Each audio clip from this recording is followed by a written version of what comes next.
Welcome to Darren Speaks, episode 3. I'm Darren McGarvey, and this week we are going to talk about pornography. Now, we've got a lot of people in the world who watch pornography. We have a lot of people who watch it quite infrequently. We have a lot of people who use it quite frequently.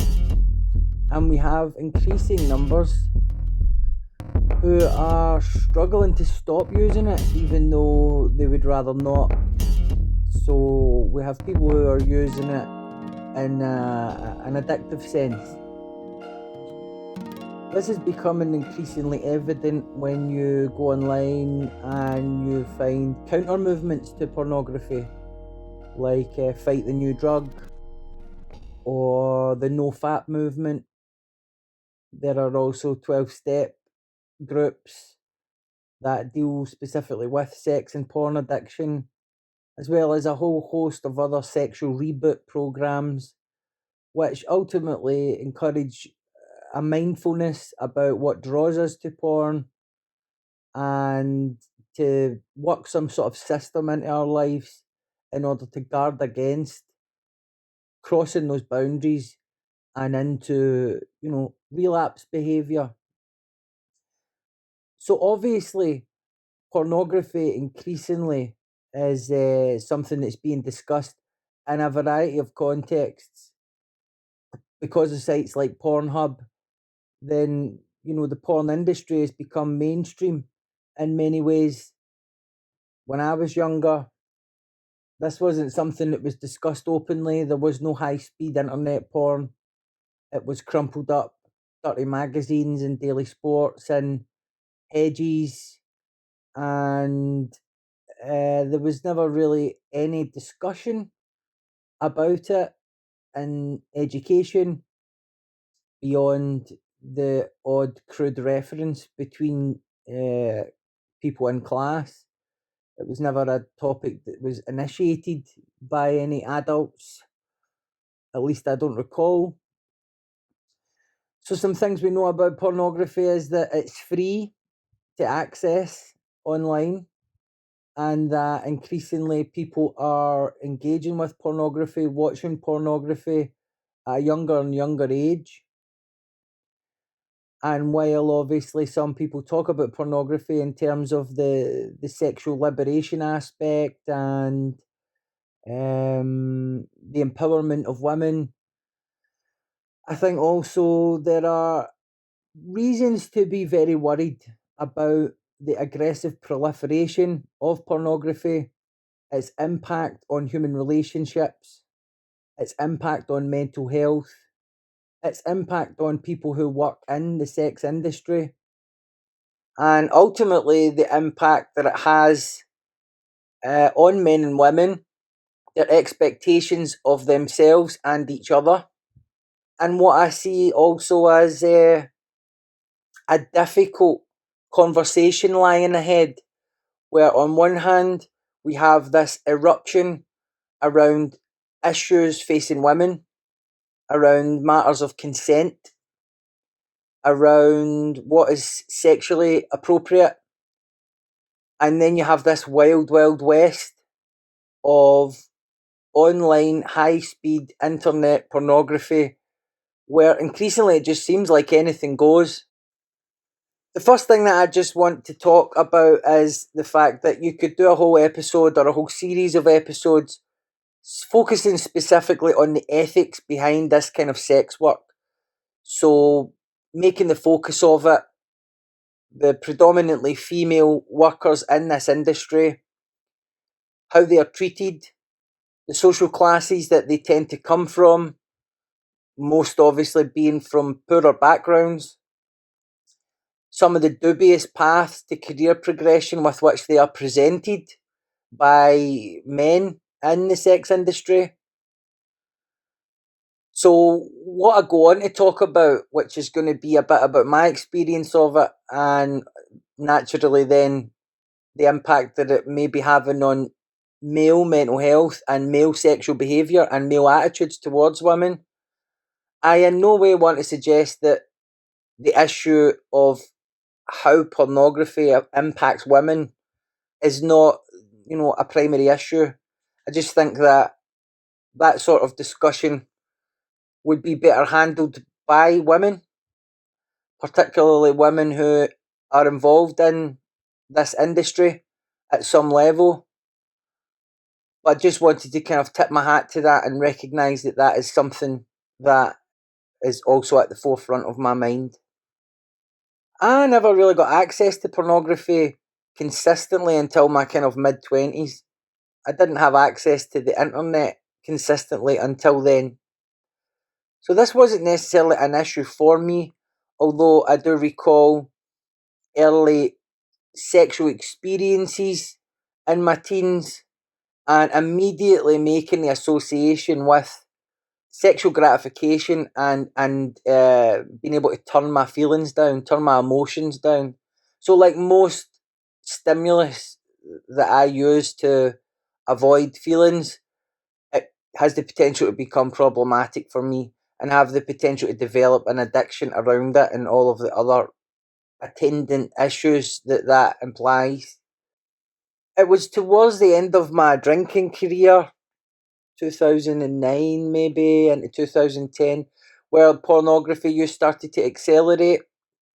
And this wasn't just about the frequency of the porn use, it was about the impact I realised it was having on me physically, in terms of this paradox of it increasing your sexual appetite, but at the same time, you not physically being capable of performing to the extent that your head wants to.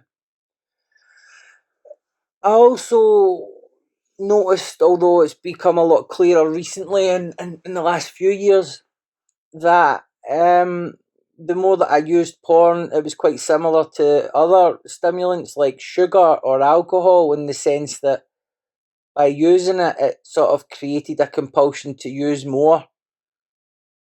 And it also changed how I thought and felt. I would notice that I was more prone to anxiety, more prone to depression, more prone to lethargy, more prone to fear, paranoia after binging on pornography. Often the anxiety would be around the pornography that I had viewed. And this brings me to another aspect of porn use, which is that, like drugs or alcohol or food, in order to achieve the same dopamine hit, you have to either increase the dosage or increase the intensity in order to achieve the same level of gratification. Now, this is all happening subconsciously. Most people aren't operating from a place of awareness when they're engaging in this behaviour.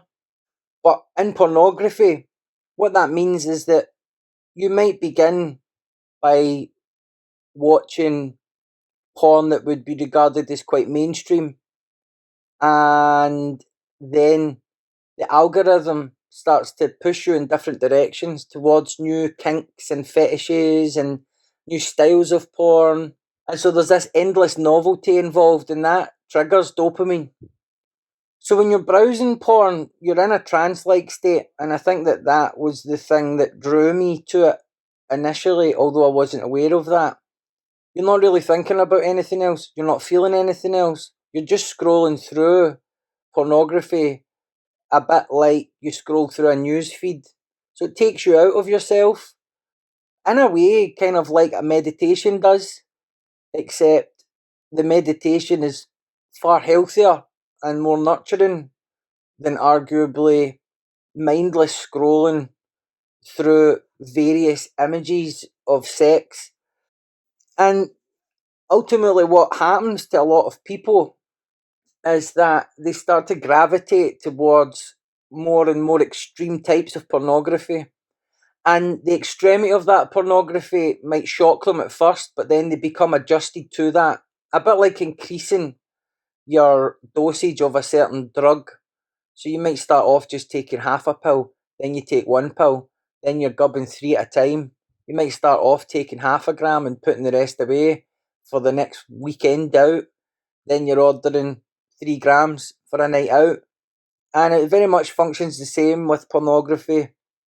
So you find yourself then in the aftermath of self gratification to something that maybe is a wee bit more extreme, something that might have themes of violence, something that might have themes of coercion, or some weird things, like there's lots of porn. I'm not meaning to kind of kink shame anyone, everyone is entitled to their own thing.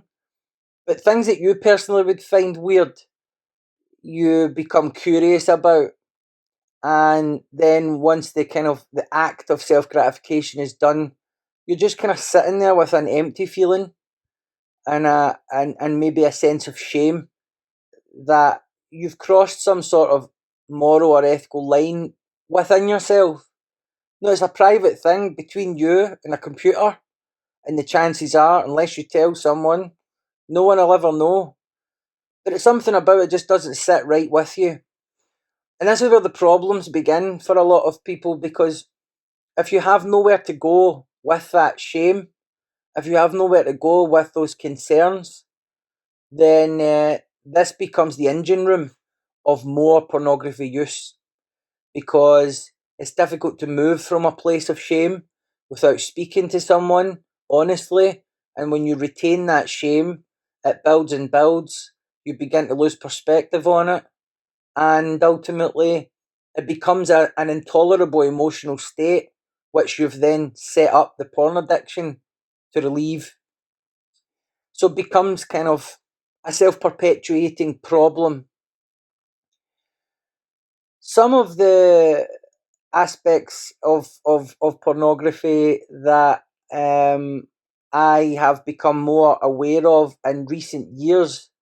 Important for me, maybe just to say also that I have began therapy for porn addiction a few months ago, and it wasn't necessarily because I was using it all the time or I was obsessing about it. It's just that when I see a lot of the stuff that's available on Pornhub now and sites like that, then I worry that there will come a time in the next few years where people move beyond the sense of embarrassment to talk about porn and it becomes mainstream. What sort of stuff is available to view on there? Apparently legally. There's a lot of stuff on mainstream porn sites that I don't foresee being legal for the next decade or so, especially not when evidence comes to light how pornography is impacting sexual behaviour in different ways. And I guess in a way I kind of could foresee that in some ways I was being drawn towards things that I didn't think were right. I was being drawn towards videos and fetishes and kinks that just didn't sit well with me. Now, again, I just need to reiterate, I'm not passing a moral judgment on people who produce pornography or people who consume it. This is a personal decision for everyone. I just started to recognise that I was becoming subconsciously preoccupied by fears around my pornography use and fears that I didn't want anyone else to know about.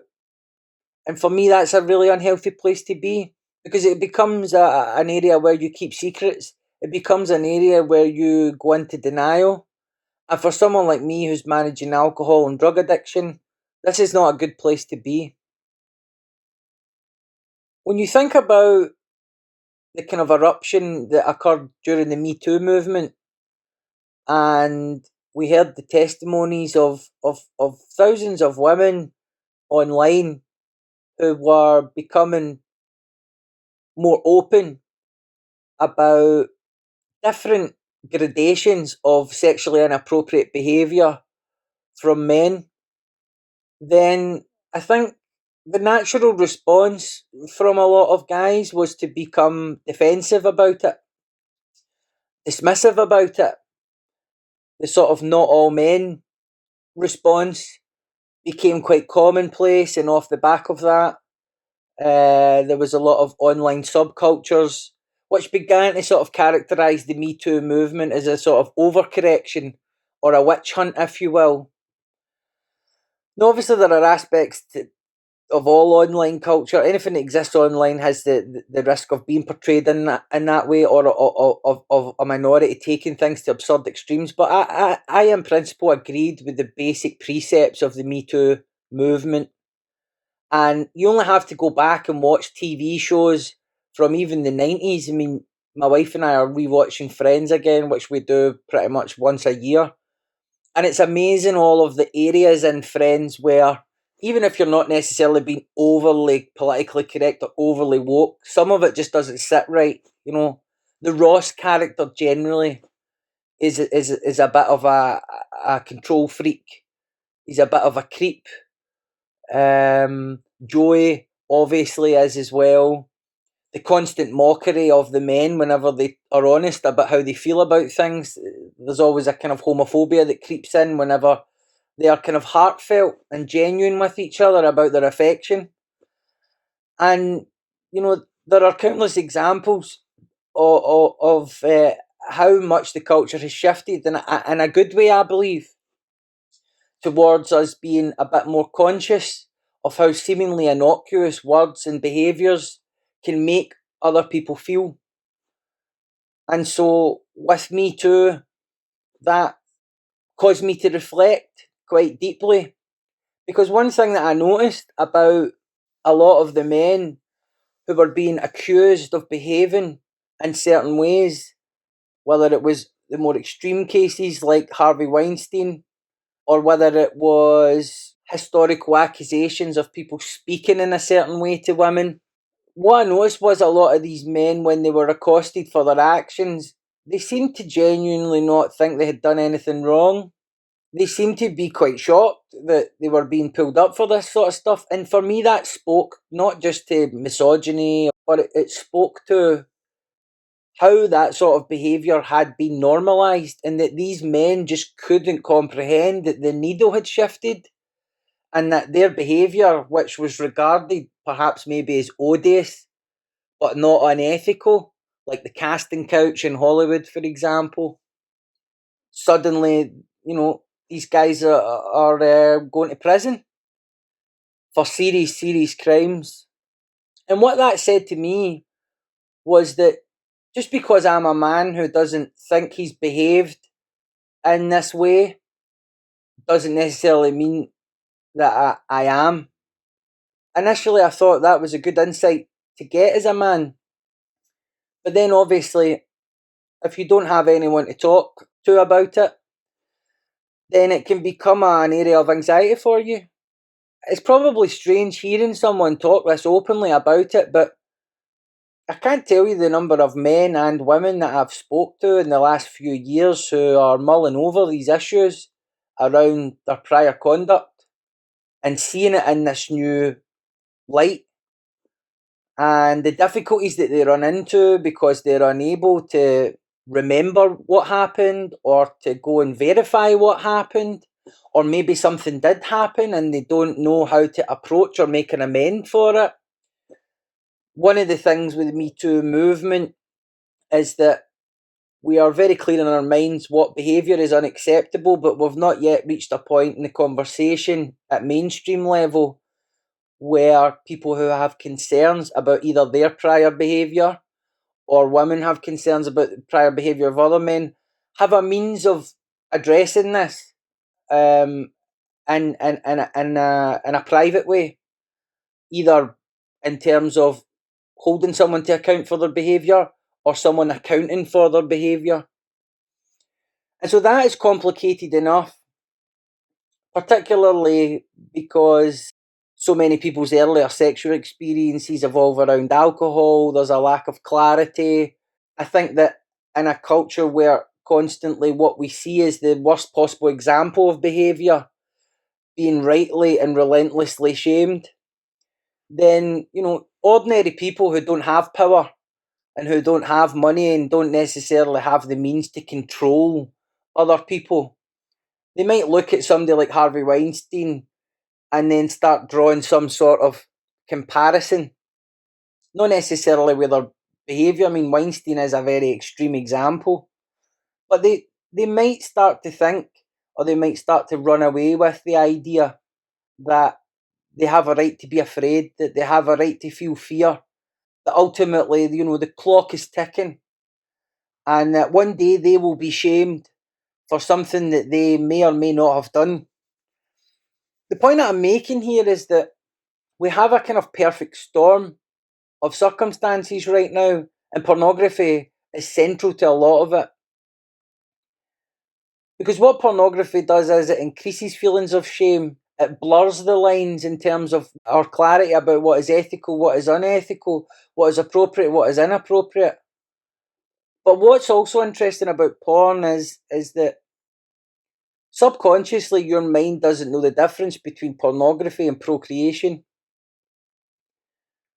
And this is why you're urged to continue to use porn despite the consequences for your mental health or your relationships is so strong for a lot of people. And so I think that, excuse me, I think that there is a real danger also where people in the light of the Me Too movement, particularly men, who quite rightly should be retroactively examining their attitudes and behaviours towards women, for the purposes of accounting for themselves, for the purposes of changing their behaviour, for the purposes of encouraging better behaviour in male communities or with their children, and also for the purposes of perhaps even making amends. There is the danger that where pornography use is at play, that we are losing perspective of what's happened in our real lives and what's happened in our internet history. If the pornography is basically speaking specifically to the subconscious mind and saying this is procreation, you're passing on your genes. If it can't distinguish between porn and real sex, then I think that it can lead to a lot of people feeling more shame than is necessary around their sexual selves generally. And that one of the best ways that we can get clarity in terms of the sort of people that we are, or the sort of people that we've been in the past, and how to address that, is to try and take pornography out of the equation. Because pornography ultimately just creates an additional layer that obscures the true picture of what is going on. Some of the other impacts of porn use, and I don't have any data handy to verify this, but from my own experience, I noticed that when I'm using pornography, it has a physiological reaction that impacts my physical self as well as emotionally and mentally. So I'll notice that when I'm using pornography, perhaps my thoughts are a bit more sexualized, or that I find it difficult to engage in conversations with people without sexualizing them in some way, almost like an intrusive thought. That I become hyper aware of sexual imagery in the landscape, and also that I notice that there are impulses to maybe even verbalise something that's sexually inappropriate or crude in a way that I otherwise wouldn't. For me, a lot of the kind of male behaviour that a lot of women talk about in terms of it being inappropriate, how men speak to women, how men behave around women, whether sexually or whether it's just like socially, I certainly think that a lot of that is not just about a male dominated society, and that's certainly a significant part, but I think it's about the impact that pornography use has on many people in terms of creating this sort of voracious sexual appetite, this kind of pornification of everything. And it's something that a lot of people aren't aware of, a lot of men aren't aware of. And I know women go through this too. I know a lot of women use pornography, and a lot of women experience similar problems in terms of using it addictively, using it to get away from feelings, gravitating to more extreme stuff, how it changes their expectations of how they should behave sexually. So obviously, I'm not trying to absolve men from behaving inappropriately. That is absolutely not what I'm saying.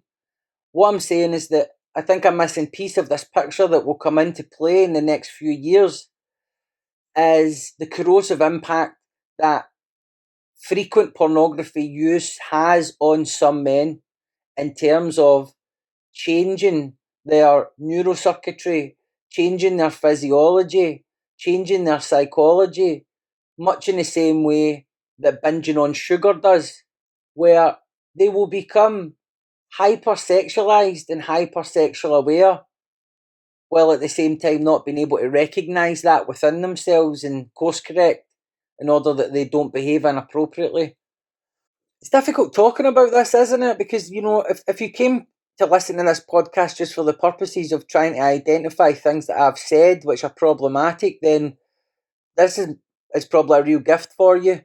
If you came to this podcast because someone told you about it, and what you want to do is use it to illustrate, an ignorant man saying stupid things and how that's part of the problem, then have a field day. That fear, that anxiety of that happening is partly why I find this so difficult to discuss. Now, I recognise I should be mindful of how I speak, that I shouldn't speak without having a basic understanding of what I'm talking about, and that talking about male issues, should be couched in that wider understanding of the impact of women. I get all of that. But at the same time, sometimes, that hyper awareness creates this sort of, it has a kind of inhibiting effect where actually the level of honesty that's required to break feelings of shame, the level of honesty that's required to gain self knowledge and understanding in order to transcend a problem like pornography addiction or sexually compulsive behaviour is increasingly hard to attain because it involves speaking to other people and having to confront the fear that you may be shamed or judged in some way. And this is obviously impulses that run riot on social media. So I guess I'm sort of coming from a place of acknowledging that through the process of actually speaking honestly about something like pornography addiction, that I may inadvertently say something that is upsetting for someone or betrays an ignorance that I have in some other area. But I guess all I'm asking for is a bit of compassion because I'm certainly not intending to say anything upsetting.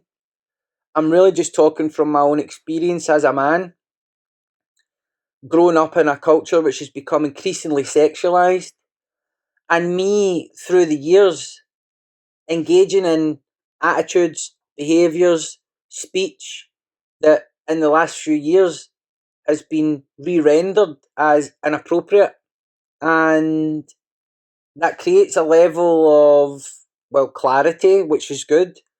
It creates opportunities to grow, but it creates a level of fear and anxiety, and I think being open about that is probably healthy, but doesn't come without risks. In an ideal world, for me personally, I would like to see all pornography paywalled. So I don't think that you can come in and prohibit people from producing porn or try to stop people from watching it. We only need to look at various prohibition attempts through history to know that that won't work. But I think that there does have to be a recognition that this is a radioactive substance, socially, sexually, and that while obviously a lot of people seem to be able to use pornography safely and it doesn't have any long lasting negative impact on their lives, I think the fact that it's available so readily and that there is such an abundance of it in the culture is a bit of a time bomb in terms of this next generation of children and young people that are coming into this culture. And that, like so many other things, whether you're talking about social media, whether you're talking about consumer culture, and every other aspect of this kind of capitalism on steroids society, I think pornography is going to be perhaps the final nail in the coffin in terms of understanding that we shouldn't be handing corporations blank checks to just go and do stuff that's profitable without understanding what the social and cultural and health implications for society are going to be. I decided that I didn't want to watch pornography, that I wanted to do something about my pornography use because I didn't like the impact that it had on me in terms of my intimacy level with my wife. I didn't like the sense of agitation and anxiety that it created. I noticed, for example, that after a pornography binge, I would reflect more morbidly on aspects of my past more than perhaps I might have if I hadn't binged on the porn. Thinking about past relationships, mistakes that I've made, people that I've hurt.